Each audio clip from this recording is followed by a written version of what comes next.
Okay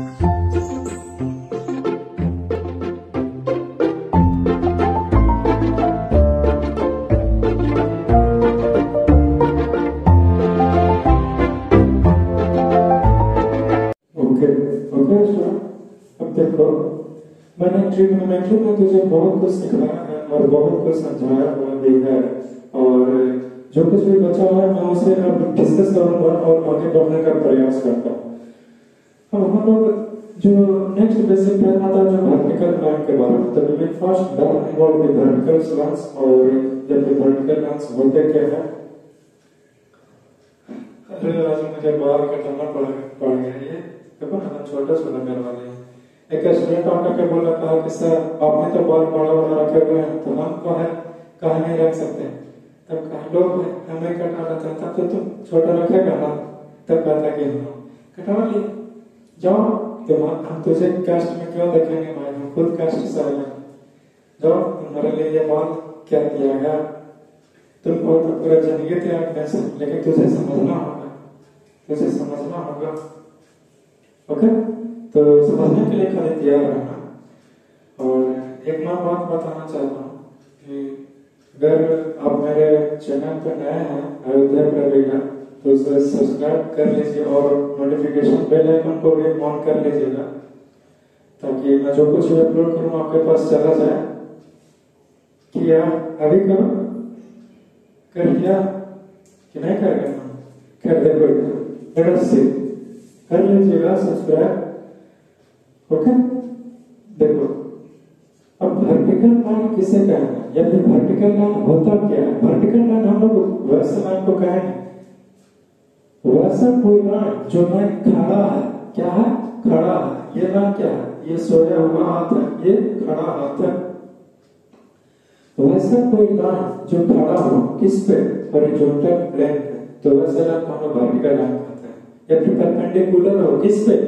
horizontal plane पे, तो वैसे लाइन को क्या कहेंगे? वर्टिकल लाइन कहते हैं सर। आइए तो देखते हैं कि कैसे। How let us see vertical line. The line, यहाँ पे ए लाइन भी बोल सकता है, हम द लाइन कह देते हैं, कोई दिक्कत नहीं है। द लाइन which is क्या, which is perpendicular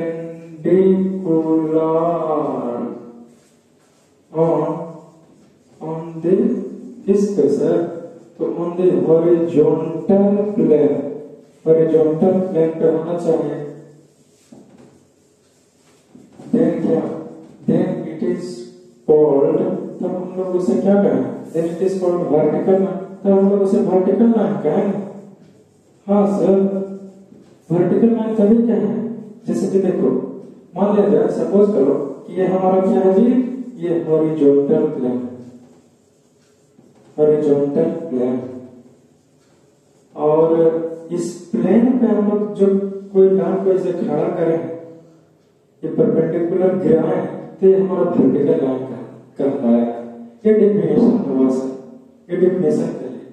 तो क्या हॉरिजॉन्टल प्लेन करेंगे तब है ये वर्टिकल लाइन का। अरे नहीं जी, तुम ऐसे भी कर दो, वर्टिकल कहलाएगा सर। सिर्फ और सिर्फ समझाने के लिए था, डेफिनेशन दिखाने के लिए था कि जब कोई हमारा लाइन है वो परपेंडिकुलर है किस पे, किस पे, किस पे, तो उस पे मेरे होता है। अरे नहीं जी, हॉरिजॉन्टल प्लेन पर खड़ा है, the line which is perpendicular, या फिर और इसका डेफिनेशन बदलना सकते हैं, the line which is vertically in a straight forward direction, then it is called vertical line. Okay, तो ये बातें क्लियर। क्या सर इसे वर्टिकल लाइन कहेंगे? अरे नहीं जी, केवल बोला खड़ा होना चाहिए सर। ओके, क्लियर है। तो इसको लिख लीजिए, आप लोग इसे नोट कीजिएगा। नोट इधर देख लो और फिर इस साइड भी देख लो। आप लोग वीडियो को रोक रोक कर देखते हो ना, कहीं ऐसा ना कि सर आप हट स्क्रीनशॉट मारते हैं, वैसे काम ना करते हैं, ना करने देंगे। तुरंत देखो, तुरंत नोट बनाओ, जो करना है अभी करो, राइट नाउ।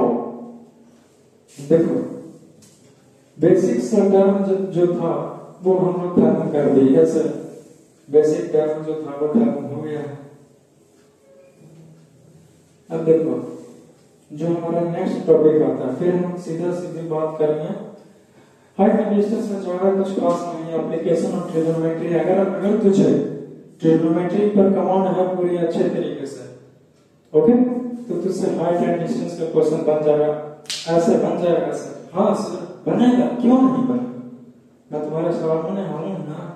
देखो जो नेक्स्ट टॉपिक आता है वो है हमारा, बोला क्या है, अरे सर हम कैसे बोला आप, लेकिन वो है हमारा लाइन ऑफ साइट।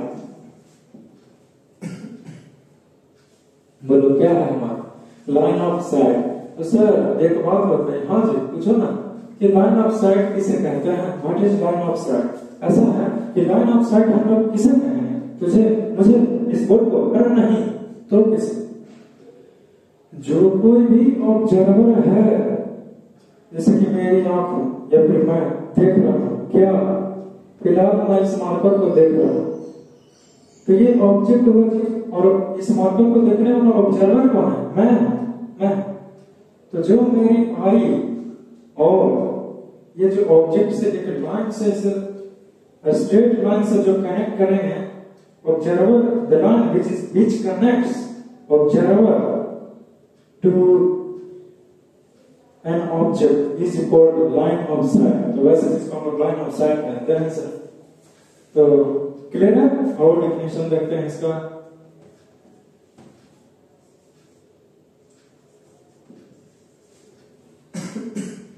पता नहीं कौन क्या चीज लेकर आया लंच बॉक्स में जी, लाइन क्या सर, ये line which joins the observer to object, to the object is called line of sight। Clear है। देखो इसका एग्जांपल, पहला एग्जांपल सपोज करते हैं, सपोज दैट कि ये हमारे पास क्या है, ये हमारे पास कोई प्लेन उड़ रहा है, ठीक है। अरे सपोज करो ना जी, मान लो पंछी लग रहा है, एरोप्लेन लिख देते हैं, एरोप्लेन। अब ठीक है, तुम लोग तो भाई कलाकार आदमी है, तुम लोग तो एकदम और बढ़िया से लिखेगा, हम तो जैसे तैसे काम चलाने के लिए लिखे हैं, एनीवेज ठीक है। देखो ये कोई प्लेन उड़ रहा है और कोई देखने वाला व्यक्ति कहाँ है, उसकी आंखें जो है वो यहाँ है सर, यहाँ है।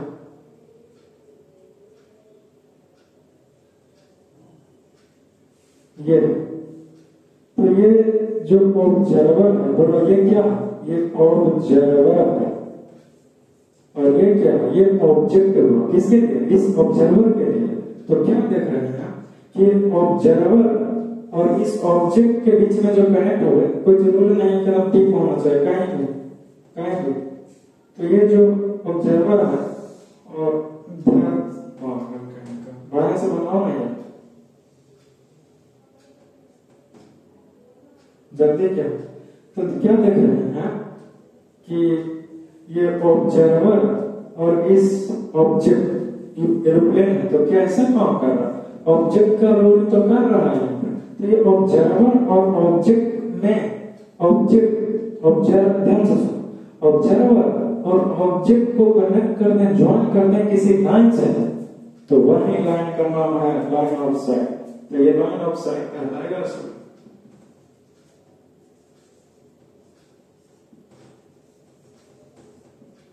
लाइन ऑफ साइट कहलाएगा। क्लियर। अभी भी किसी को दिक्कत है क्या चलता, लाइन ऑफ साइट में नहीं दिक्कत है, और होना भी नहीं चाहिए। लाइन ऑफ साइट क्लियर हो गया, उम्मीद है सिर्फ गया हो गए। कुछ भी हो सकता है, जो चीज को तुम देख सकते हो वो हमारा लाइन ऑफ साइट कहलाता है। क्लासरूम में बैठते हो, कोचिंग में बैठते हो, नजर जाता है, हाँ सर जाता है, नहीं जाएगा तो ऐसा हो नहीं सकता कि नजर नहीं जाए। या फिर रोड पर चलते हो, नजर जाता है, जहां जहां नजर तुम्हारा जा रहा है, कोई भी चीज को देख रहे हो, हमको क्या पता है कि तुम कहाँ देखता नहीं देखता है। खैर एनीवेज, तो तुम जो कुछ भी देख रहे हो अपनी आंखों से, उस ऑब्जेक्ट और तुम्हारा आई के बीच में जो एक स्ट्रेट लाइन से मिलाए हैं, वही हमारा लाइन ऑफ साइट कहलाता है। मैं डेफिनेशन से भी क्लियर कर दिया और ये एक उदाहरण से ही आपको मैंने स्पष्टीकरण दे दिया। क्लियर? अब ऐसा है कि मैं इसे मिटाता हूं।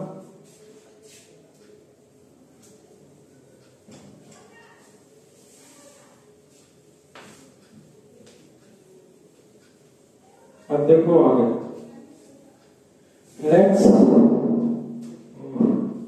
जरा सा माइक में आवाज डिस्टर्ब हो गया जी, डिस्टर्ब हो गया ना। अरे डोंट वरी, कुछ नहीं होगा, मैं हूं ना, डोंट वरी। देखो ये अब हम लोग यहाँ से थोड़ा सा टर्निंग ले रहे हैं, टर्निंग पॉइंट आता है इसमें हाइट एंड डिस्टेंस में। क्लियर? टर्निंग पॉइंट क्या है? ऐसा है स्टूडेंट कि हाइट एंड डिस्टेंसेस का क्वेश्चन सोल्व करने में बहुत ज्यादा इस्तेमाल होता है। एक दो तरह का एंगल का इस्तेमाल होगा। बोलो किसका क्वेश्चन सोल्व करना? हाइट एंड डिस्टेंस का। ट्रिगोनोमेट्रिक्स का से ज्यादा नहीं है, एप्लीकेशन है, लेकिन मैं कह रहा हूँ कि टावर का हाइट क्या होगा, इसका हाइट क्या होगा, माने कि इस हाइट एंड डिस्टेंस नाम नहीं है कि दूरी निकालिए तो ऊंचाई निकालिए या फिर दोनों निकालिए। तुमको कुछ ही पसंद है, दूरी तुम पहले निकालेगा कि दूरी निकाल लेंगे, पता चल जाए दूरी निकाल देगा तब सब कुछ वहीं जाएगा। खैर दूरी कैसे मिटेगा? अरे दूरी निकालोगे पता रहेगा तब ना। क्या चीज? कोई चीज मिटाने के लिए उस चीज के बारे में पता हो ना कि कवर में हड्डी या फिर है क्या चीज, है ना जी। खैर सबका कवर में हड्डी है, मेरा भी कवर में हड्डी कोई ना कोई है होगा। आज पीटे के हम प्लानिंग बनाए हुए, चलो तो देखते हैं। अरे नहीं, क्वेश्चन तो देखते हैं। देखो ऐसा है कि in solving the problems of height and distances, we usually two types of angle, दो तरह का एंगल का इस्तेमाल करते हैं। बोलो पहला का क्या नाम है? पहला का नाम है एंगल ऑफ इलेवेशन, दूसरे का नाम है एंगल ऑफ डिप्रेशन। पहला का नाम है एंगल ऑफ इलेवेशन, दूसरे का नाम है, बोलो क्या है ये, कि एंगल ऑफ डिप्रेशन। दूसरे का नाम है एंगल ऑफ डिप्रेशन और पहले का नाम है एंगल ऑफ इलेवेशन। हम बारी बारी से जानेंगे कि एंगल ऑफ, अरे don't worry, just relax and just cool down. जब मैं हूं तो क्यों चिंता कर रहे हो कि क्या होता है क्या नहीं होता, मैं समझाने के लिए हूं ना। तो फिर देखो इधर ऐसा है कि हम लोग जानते हैं कि एंगल ऑफ इलेवेशन किसे कहते हैं, जानते हैं, अरे सीखते हैं यार, हम लोग जानते हैं, ऐसे कहां बोल रहे हैं। तो ये देख लो, ये लिखेगा, इस साइड भी देख लिया, अब मिटाते हैं। दो तरह का, ये दोनों नहीं जानेगा कि एंगल ऑफ इलेवेशन क्या होता है, एंगल ऑफ डिप्रेशन कैसे कहते हैं। मैं तुझसे प्रॉमिस करता हूं कि क्वेश्चन नहीं बनेगा, अरे डोंट वरी, सब बनेगा। जान लो, सीख लो, क्या जा रहा है सीखने में, सीखेगा ना। इग्नोर तो नहीं करोगे मेरी बातों को, इग्नोर करता हूं तो बहुत खराब लगता है, उससे भी ज्यादा खराब लगता है। इसीलिए ध्यान से देखो, देखो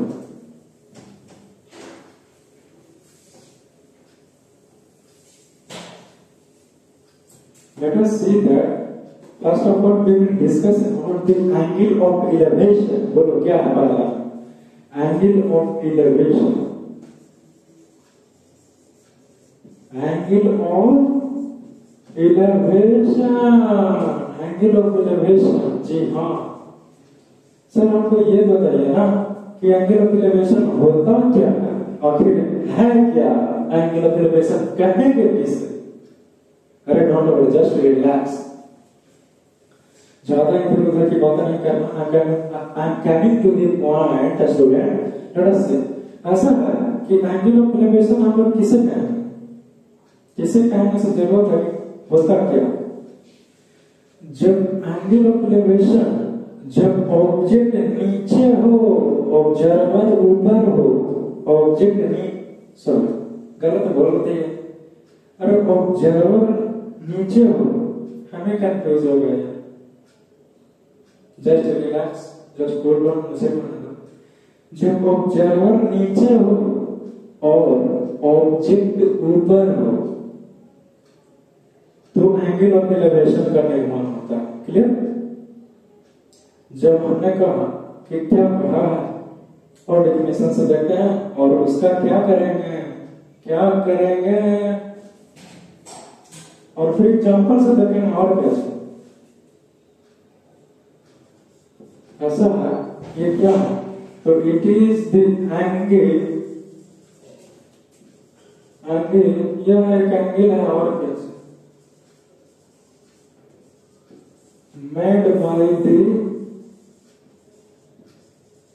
made by the line of sight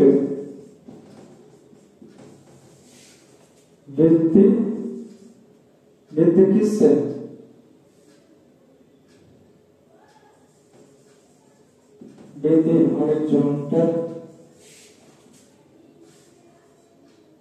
with the horizontal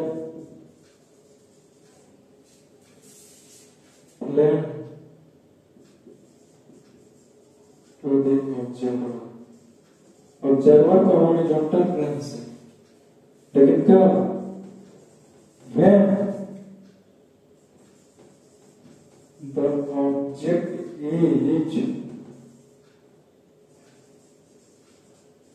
is above the observer, above the observer। हमने क्या लिखा डेफिनेशन, मैं तुझे एग्जांपल से समझाता हूं। हमने कहा, अभी बात की है कि एंगल ऑफ एलिवेशन तो बनेगा सर, लेकिन कब? जब ऑब्जेक्ट नीचे रहे, जब ऑब्जर्वर नीचे रहे और ऑब्जेक्ट ऊपर रहे। चले जैसे ना, अरे जैसे में तुम लोग खूब ताकता, खूब देखता, ऐसे करेगा, नीचे से देखेगा, अरे देखो तेरे खिड़की खुला लगा, खिड़की खुला रहा तो शायद कुछ पहुंच भी जाए कागज में बांध करके। अब हमको क्या पता कि क्या पहुंचेगा नहीं पहुंचेगा, वो तो तुमको सोचना चाहिए है, ये नहीं बस। ऐसा है कि जो ऑब्जर्वर है, बोलो कहाँ है, ऊपर के नीचे? नीचे है सर, नीचे है, नीचे है ऑब्जर्वर। ये आई है तो क्या है, एक प्रकार का ऑब्जर्वर है तो है, आई बना है। और फिर से वही बात कि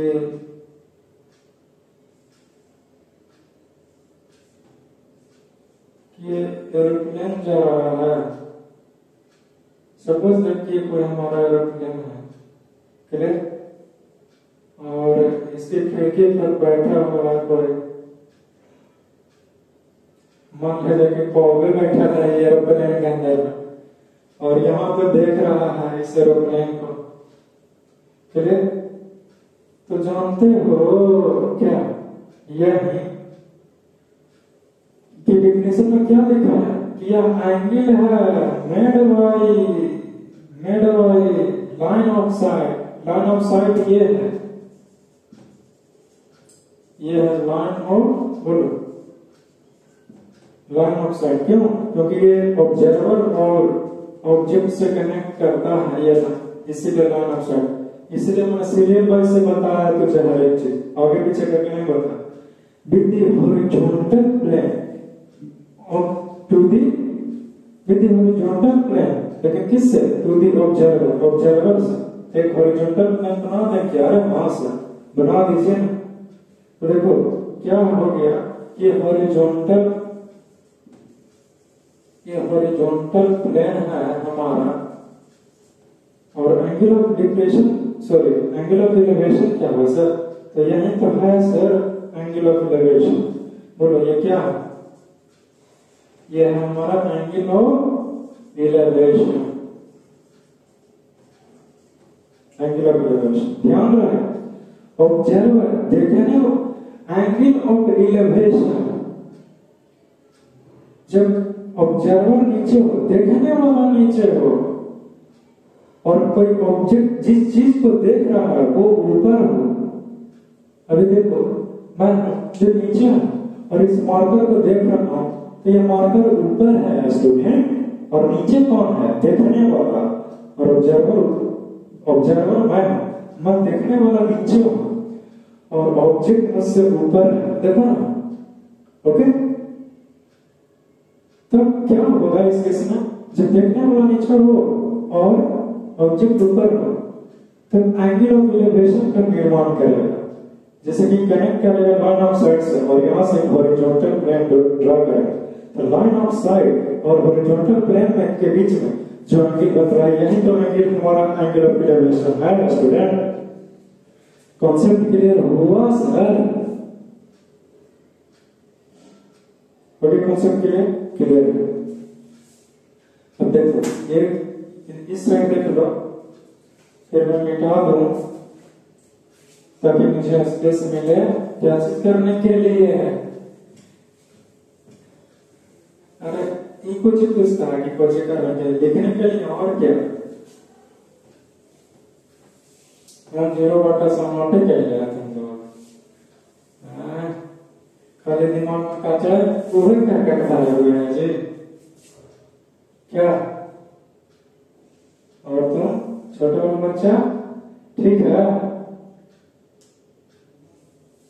खूब समझता है, समझने में तो कोई दिक्कत नहीं है। कोई ना कोई क्लास में कोई छोटे वाला बच्चा रहता है, कोई बड़ा वाला बच्चा रहता है, कोई मोटा वाला बच्चा है, कोई पतला वाला बच्चा है। देखो इधर दूसरा होता है जिसका नाम है angle of depression.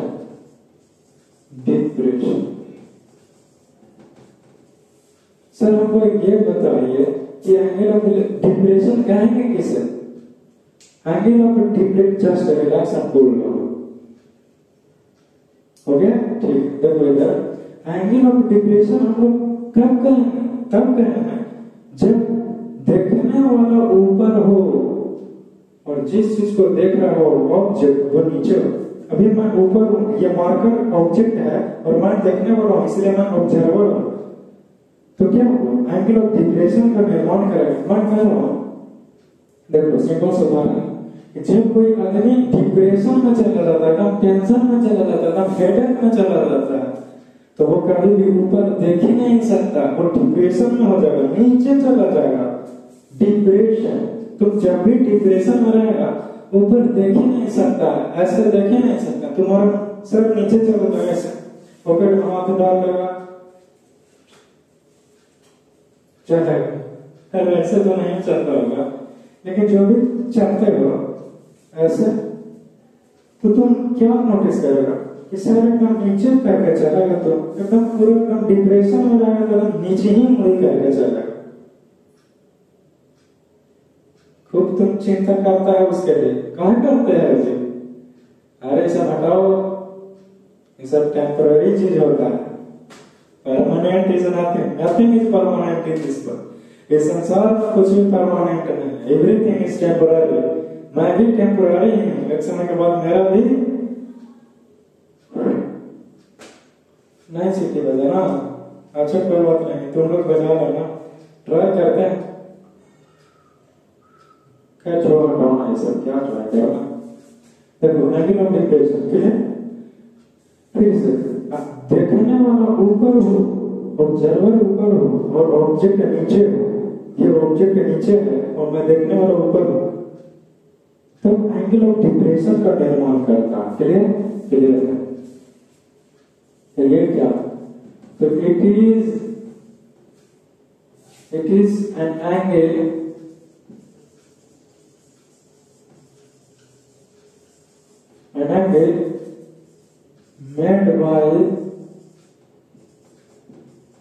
made by the line of sight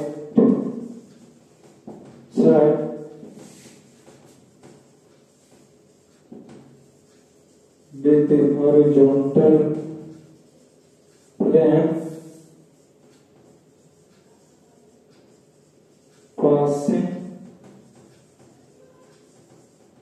passing through the observer से लेकिन पास करना चाहिए सर, लेकिन कब, when an object is below the observer। इसको तुम लिखा कि ऑब्जेक्ट जो है वो नीचे होना चाहिए, किससे, ऑब्जर्वर से, या फिर ऐसे भी लिख सकता था कि ऑब्जर्वर जो है वो ऊपर होना चाहिए, किससे, ऑब्जेक्ट से। Clear clear. तो देन क्या है, देन इट इज कॉल्ड, क्या कहें ये, then it is called angle of depression. अब हम लोग इसको एंगल ऑफ डिप्रेशन का नाम देते हैं। अब देखो एग्जांपल के माध्यम से समझने का प्रयास करते हैं। ऐसा है कि देखने वाला ऊपर हो, सपोज करो कि कोई कौवा है, क्या कोई कौवा है, हमको नहीं पता कि कौवा कैसे बनेगा नहीं बनेगा। मान लीजिए कि ये कौवा का शेप है और ये उड़ रहा है आसमान में, उड़ के देखा है, हाँ करेगा नोटेंगे। देखो ये कौवा उड़ रहा है आसमान में और कोई महाशय है,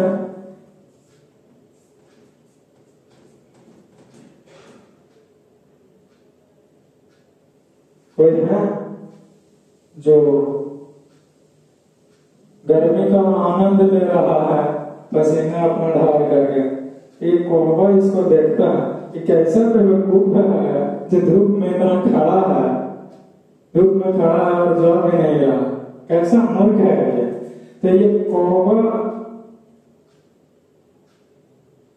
जो है वो देख रहा है इसको, नहीं तो ये दोनों ऑब्जर्वर हो जाएगा जी। हटाओ इसको, यहाँ पे कौवा उड़ रहा है और यहाँ पर लिखते हैं रोटी, रोटी। करेक्ट,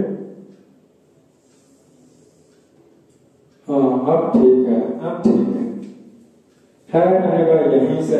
देख लो कि कौवा जो है ऊपर उड़ रहा है और ये गोल सा रोटी जो है वो किसी के आंगन में रखा हुआ है,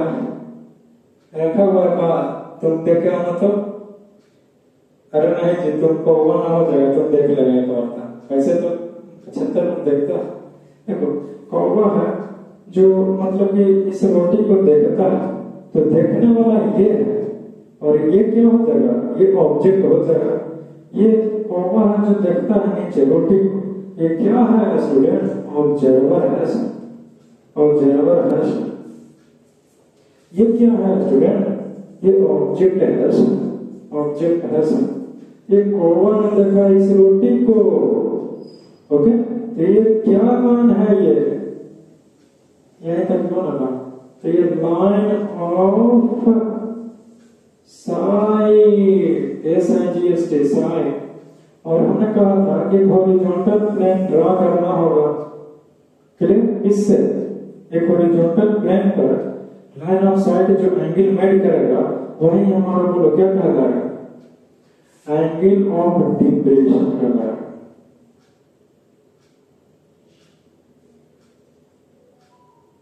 सही तो जा रहा है कि गलत हो रहा कुछ, लगता तो है कुछ मिस्टेक कर रहे हैं, देख लो तो।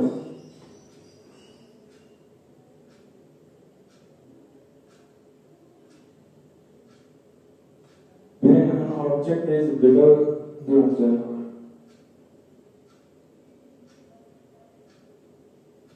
ठीक तो लिख रहे हैं जी, ऑब्जर्वर ऊपर हो, ऑब्जेक्ट नीचे हो।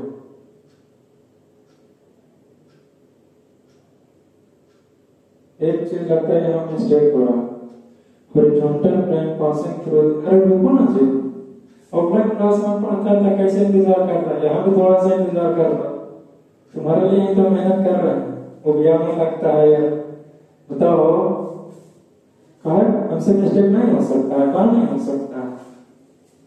देखो observer, then it is called angle of depression.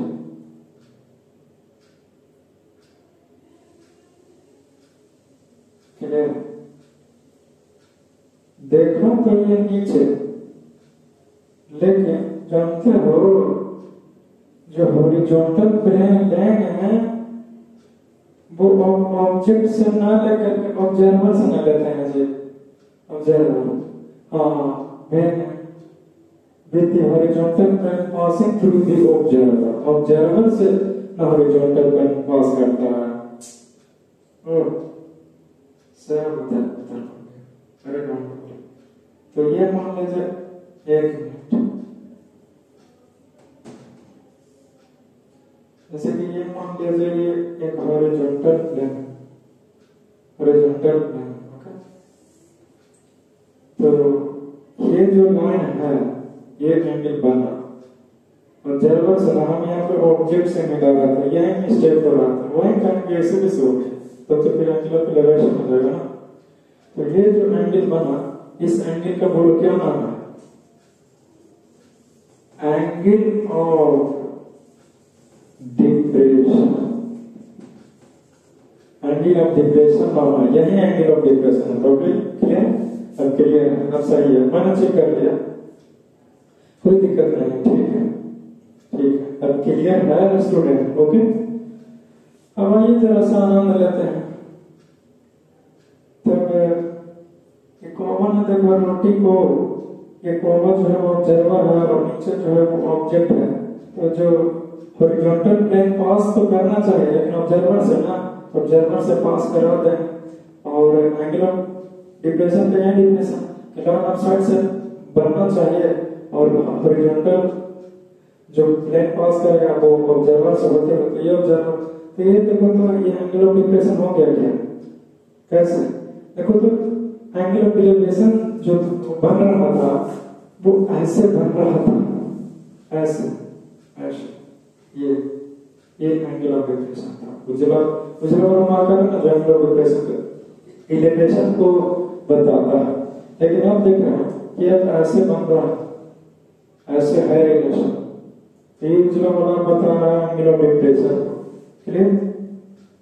O marker भी लग जाता, देखते हैं, खैर कोई बात नहीं, आपके लिए सारे दर्द तकलीफ को झेलने के लिए तैयार है, बशर्ते तुझे पढ़ना पड़ेगा स्टूडेंट, यही मेरा शर्त है। जो कुछ मैं बताऊं उसे रिवाइज करना सीखो, उसे पढ़ना सीखो, ओके, बी ऑनेस्ट, मैं ईमानदारी से, क्लियर है? क्लियर है। तो जो एंगल का इस्तेमाल होता है वो मैंने आपको बतला दिया, सिखला दिया कि कैसे होगा, ओके स्टूडेंट। तो आप जानते हो हाइट एंड डिस्टेंस में थियोरेटिकल पार्ट खत्म, फिनिश, खत्म हो गया हाइट एंड डिस्टेंस, समझो कि अब जो कुछ भी बचेगा, कुछ इंपॉर्टेंट क्वेश्चन रहेगा, मैं उसे डील करवाता हूँ। जैसे कि मैं अभी एक क्वेश्चन करवाता हूँ, राइट है, नो, अभी क्या है देख लो, कि नहीं करना कहा नेक्स्ट लेक्चर में एक क्वेश्चन देख लो ना, क्या हो गया, देख लो क्वेश्चन, जिसे नाम निकाल दो, हेडिंग डाला ना, height and distance and application of trigonometry डाल ले, अच्छी बात है।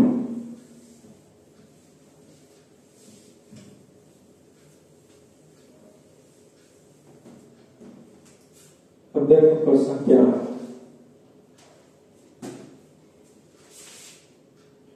कोई क्वेश्चन है तुम्हारा, हर क्वेश्चन सॉल्व करने का प्रयास करता है।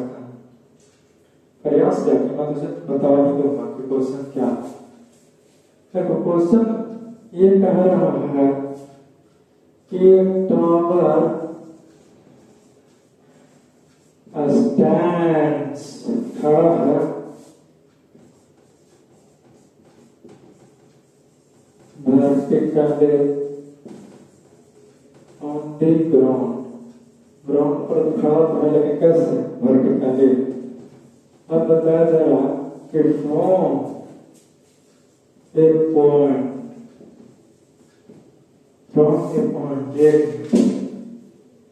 से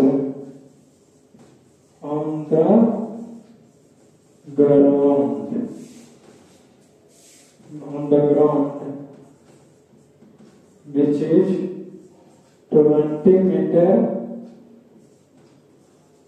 आगे, जो कि 20 मीटर दूर है,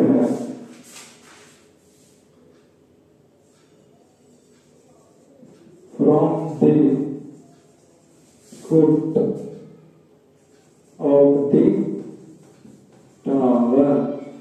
क्लियर है स्टूडेंट? क्लियर। मोबाइल बंद कर लो, मोबाइल लेकर के नहीं आएगा पास, आएगा मोबाइल करके तो बन ही नहीं सकता, साइलेंट करके रखेगा। देखिए हो जाएगा the angle of elevation of its top is 60 degrees, then find the height of the tower, and the height of the tower।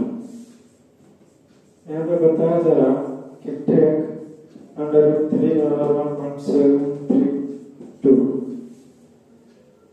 Note find the height of the। चलिए ये क्वेश्चन देख लीजिए, देख लो। ऐसा है स्टूडेंट कि यार मुझे भी नहीं पता सच में कि ये क्वेश्चन कैसे बनेगा और कैसे नहीं बनेगा। तो सर आप बनाइए ना कैसे, जब आपको खुद नहीं आता है। अरे देखो तो सही, ट्रस्ट तो करो, यकीन तो करो यार, यकीन तो वो देते हो।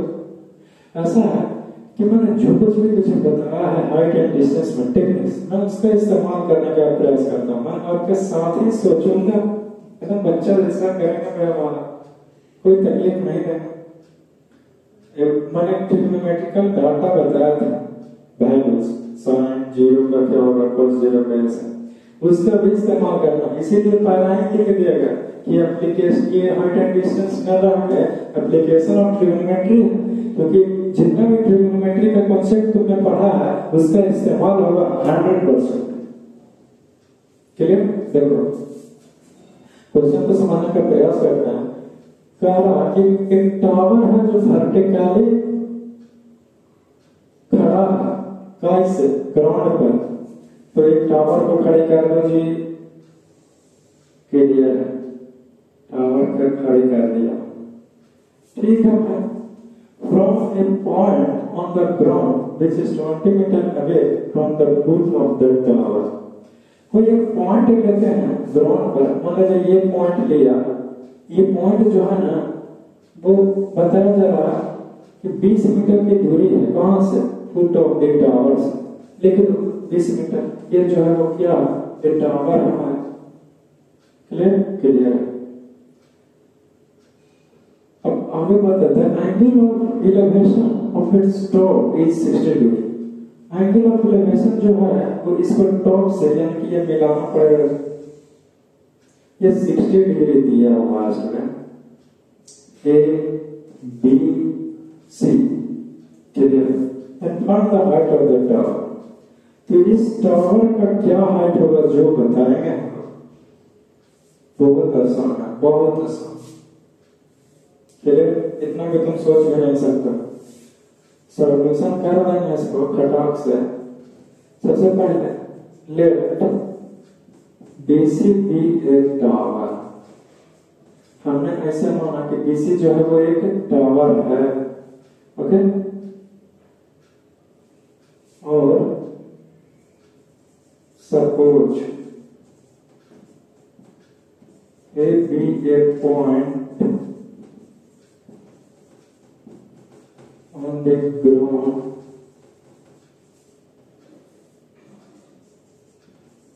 which is 20 meters away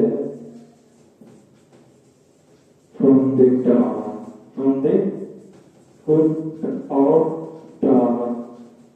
तो ये टावर के ये फुट ना हो जाएगा जी, ये बीसी टावर के इसका फुट हो जाएगा और ये हो जाएगा। तो एक पॉइंट लेना है जो इस टावर के फुट से 20 मीटर की दूरी पर, और फिर जो ये पॉइंट है वो एंगल ऑफ एलिवेशन का निर्माण कर रहा है, किससे? ये टावर के टॉप से। तो ये 60 डिग्री मार दिया, इसमें कोई दिक्कत नहीं। पूछ के रहे कि इस टावर का हाइट क्या है। मैंने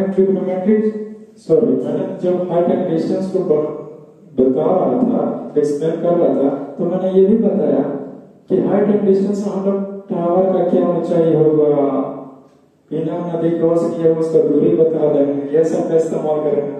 बिल्डिंग पर कितना रास्ते कितना लंबा रास्ते चाहिए ताकि उसके खिड़की में से जाकर के अटके, ओके ठीक है। ऐसे बोलते हैं हंसाने के लिए, और क्या चाहिए, और कोई मेरा मकसद नहीं रहता। बोल क्यों कर रहे तुम लोगों को? मैं ऐसे तो एकदम डिप्रेशन में लगता है किसी को एकदम, और हम बोल ही कर रहे हैं तुम लोगों को, क्लियर है? तब ये हो गया। अब कहते हैं क्या कि नाउ हम लोग tan थीटा डिग्री लगाएंगे तो क्या हो जाएगा? tan 60 degree. देखो तो नाउ tan जो है वो tan थीटा डिग्री बराबर क्या होता है जी? Perpendicular upon base. ये ऑटोमेटिकली 90 डिग्री हो जाएगा, क्योंकि जो कोई टावर खड़ी रहेगा ग्राउंड से, वो ऐसा, ये ग्राउंड है तो सीधे ऐसा नहीं खड़ा रहेगा, परपेंडिकुलर ही रहेगा।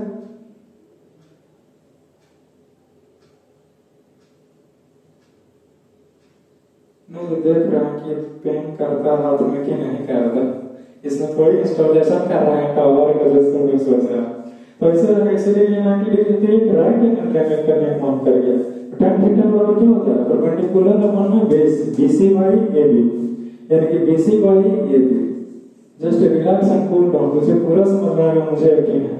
देखो तो ट्रिग्नोमेट्रिकल कॉन्सेप्ट का इस्तेमाल हो रहा है यार, और कुछ है नहीं। तो यहाँ पे लिख दें कि थीटा का वैल्यू कितना दिया हुआ? 60 डिग्री दिया हुआ, क्लियर? तो लिखेंगे tan 60 डिग्री बराबर BC, तो निकालना है तो BC बाई AB दिया हुआ कितना? 20 दिया हुआ। अब क्या करेंगे कि tan 60 डिग्री बराबर क्या वैल्यू होता है? मुझे भी नहीं पता है कि tan 60 डिग्री बराबर क्या होता है। तो आप बताइए कैसे, कुछ टेक्निक है जो तुम्हारे सामने इस्तेमाल करते हैं। हर एक चीज तेरे साथ ही मैं करूंगा ताकि तुझे पता चले कि अच्छा टीचर जो है वो इस प्रकार से सोचते हैं, ऐसे क्वेश्चन को सॉल्यूशन करते हैं, और हम यही मिस्टेक कर देते हैं। So don't worry, just relax, okay? थोड़ा सा टाइम लग सकता है लेकिन बन जाएगा, नो प्रॉब्लम।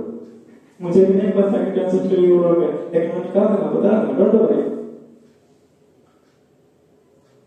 sin 0 का 0 होता है, sin 30 डिग्री का 1/2, sin 45 डिग्री का 1/√2, sin 60 डिग्री का √3/2 होता है।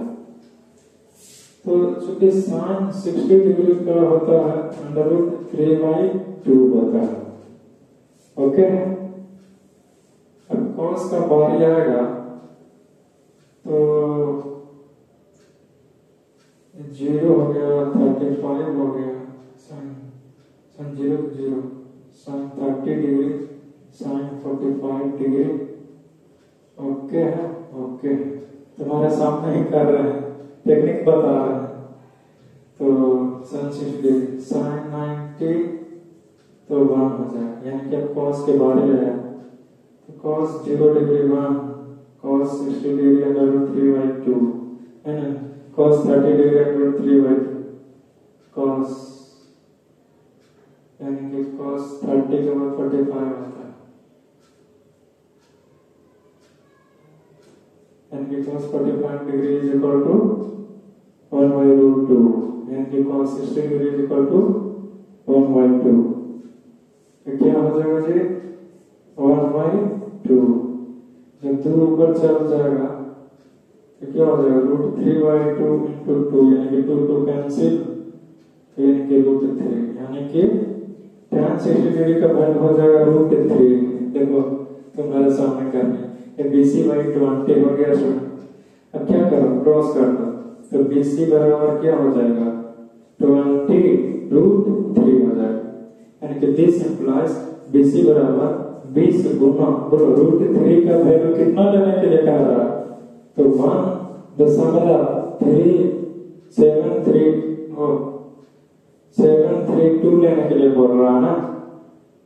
तो दिस इंप्लाइज BC बराबर क्या हो जाएगा गुना कर दो इससे। आपको नहीं पता है तो गुना करेंगे ना ऑफ कोर्स करेंगे 1.732 गुना 20 20 समझे यानी कि 0 0 0 यानी कि 2 दूनी 4 3 दूनी 6 7 दूनी 14 2 3 0 4 6 4 3 यानी कि 3 2 है 1 2 3 यानी कि 34.64 मीटर आ गया तुम्हारा आंसर यानी आंसर हो यानी कि लिख देंगे कि hence the required height of tower is equal to 34.64 metre और यही आंसर हो गया। अरे कहा मजाक मेरा उड़ा रहा है नहीं गुना करेंगे नहीं तो कैलकुलेशन मस्त है यहाँ पर टेक थोड़ी रहेगा वो तो निकल जाएगा हवा का झोंका है आएगा जाएगा इसीलिए जो जाता है जाने तो आता है तो मोस्ट वेलकम लेकिन हर एक को मोस्ट वेलकम नहीं करना कुछ को धैर्य से क्लियर लेकिन तुम लोग तो मानने वाले से नहीं हो खैर नहीं वैसे तो उम्मीद है कि तुझे पसंद आया होगा जो कुछ मैं बता रहा हूँ जो कुछ भी सिखा रहा हूँ क्लियर है जी। तो फिर ठीक है और ऐसे ही आपके लिए लेते हैं नए कंटेंट लेकिन पता है ना मैंने वीडियो के स्टार्टिंग में क्या कहा था कि अगर आप मेरे चैनल नए हैं तो सब्सक्राइब टू अयोध्या प्रवीण उसे सब्सक्राइब जरूर करना है करोगे ना। हाँ पता है कि तुम लोग अच्छे बच्चे कितना हो और मेरा बात तो जरूर ही मानोगे तुम लोग ओके और लाइक भी जरूर करना और तुम्हारे जो दोस्त हैं उसमें शेयर भी जरूर करना ताकि वो भी देखें और उनको भी सीखने का ऑफ कोर्स है सर करो ना। हाँ करें तो फिर ठीक है मिलते हैं कोई और नेक्स्ट लेक्चर में तब तक के लिए जुड़े रहिए बने रहिए और मुस्कुराते रहो okay take care have a nice day.